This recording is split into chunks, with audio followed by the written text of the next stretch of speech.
बेला मद नैनो वाला, जिसकी दीवानी ब्रिज की हर बाला, वो किसना है, वो किसना है, वो किसना है, वो किसना है, किसना है। Such a beautiful song it was, which described the Leela of Krishna. In today's episode of Our Culture, Our Treasure, let's talk about Janmashtami. Janmashtami, which is also known as Gokulashtami. Janmashtami celebrates the birth of Lord Krishna, who is the 8th avatar of Lord Vishnu.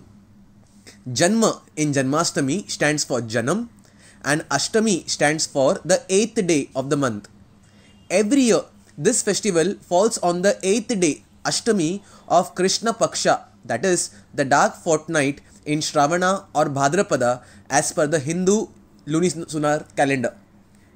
Krishna Janmashtami marks the auspicious day when Lord Krishna, an avatar of Lord Vishnu, was born to Devaki and Vasudev to rid the people of Mathura from the tyranny of King Kansa. So let's understand the story of the birth of Krishna. Devaki का भाई कंस एक अत्याचारी राजा था जो कुछ अन्य राक्षस राजाओं के साथ धरती माता को आतंकित कर रहा था। कंस ने अपने पिता राजा उग्रसेन से मथुरा की गद्दी हथिया ली थी। धरती माता ने गाय का रूप धारण किया और अपनी दुर्दशा के साथ हिंदू धर्म के निर्माता भगवान ब्रह्मा के पास गई। भगवान ब्रह्मा ने तब भगवान विष्णु को बुलाया, जिन्होंने धरती माता को आश्वासन दिया कि वह इस अत्याचार को समाप्त करने के लिए भगवान कृष्ण के रूप में जन्म लेंगे। कंस ने यादव वंश को भी संभालने की उम्मीद में देवकी को यादव राजकुमार वासुदेव से शादी करने की अनुमति दी। जब देवकी का विवाह हो रहा था तो ज्योतिषियों ने कंस को बताया कि देवकी की एक संतान उसका अंत कर देगी। अपने व्यामोह में कंस ने अपनी तलवार लहराई और देवकी को वहीं मारने का फैसला किया। लेकिन जब वासुदेव ने अपनी पत्नी के जीवन के लिए भीख मांगी और हर बच्चे को कंस के जन्म देते ही सौंपने का वादा किया, तो कंस ने अपनी बहन को छोड़ दिया और इसकी बजाय देवकी और वासुदेव को कैद कर लिया और यह सुनिश्चित किया कि देवकी का कोई भी संतान जीवित न रहे। जैसे ही देवकी के एक बच्चे का जन्म होता, कंस जेल की दीवारों के खिलाफ बच्चे का सिर फोड़ देता। हालांकि कृष्ण के जन्म की रात जैसे ही कृष्ण का जन्म हुआ, एक उज्जवल प्रकाश ने जेल को भर दिया और वासुदेव को एक दिव्य आवाज से जगाया गया, जिसने उन्हें कृष्ण को यमुना के पार ले जाने और अपने प्रिय मित्र नंदराज के साथ छोड़ने के लिए निर्देशित किया। गोपा जनजाति के मुखिया नंदराजा और उनकी पत्नी यशोदा ने भी उस रात एक बच्ची को जन्म दिया था। इसलिए वासुदेव गुप्त रूप से बच्चे कृष्ण को यमुना नदी के उस पार ले गए, जो अब शांत अवस्था में नहीं थी बल्कि समुद्र की तरह उग्र हो रही थी। तभी भगवान विष्णु के शेषनाग विशाल बहुसिर वाले सांप आए और वासुदेव को कृष्ण को नदी के पार सुरक्षित रूप से ले जाने में मदद की। वासुदेव नंदराज के घर गए और बच्चों का आदान प्रदान किया। आदान प्रदान किया का अर्थ है बच्चों का बदलाव किया। उसका हृदय एक गहरे दुख से भर गया, मानो उसने अपनी आत्मा का एक हिस्सा पीछे छोड़ दिया हो।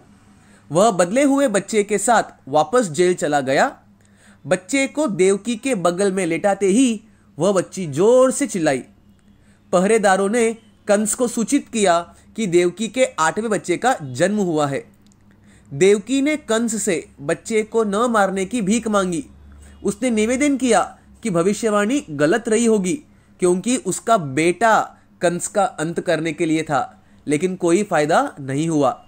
जब कंस ने बदले हुए बच्चे को मारने की कोशिश की तो वह देवी दुर्गा में बदल गई और उसे चेतावनी दी कि उसकी मृत्यु उसके राज्य में आ गई है और वह अपने पापों के लिए कंस को दंडित करने के लिए वापस आएगा। व्यसकता प्राप्त करने पर कृष्ण मथुरा लौट आया और अपने चाचा कंस को मार डाला, जिससे उसके माता पिता वासुदेव और देवकी को उसके चंगुल से मुक्त कर दिया गया। उनके जन्म को मानवता के लिए एक आशीर्वाद के रूप में देखा जाता है और हर साल दुनिया भर में वैदिक संस्कृति के अनुयायियों द्वारा मनाया जाता है। Lord Krishna was very spirited and naughty as a child. His love for makhan and dahi and all the other dairy products drove him to steal them from the residents of Vrindavan. Yashoda would have to tie him up in an attempt to stop him from stealing from their neighbors. But the little Makhan Chor had the power of God on his side. Gokulashtami is celebrated in India with much fun and happiness.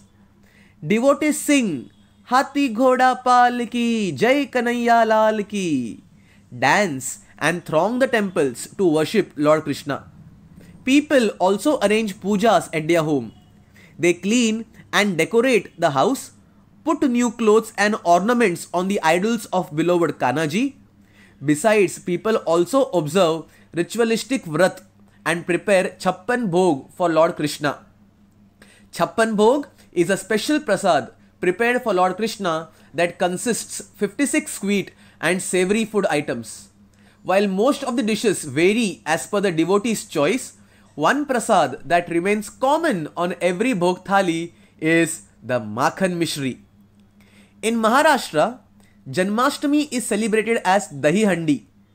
The event involves making a human pyramid and breaking an earthen pot filled with milk, curd, butter, fruits, etc., imitating the actions of Lord Krishna.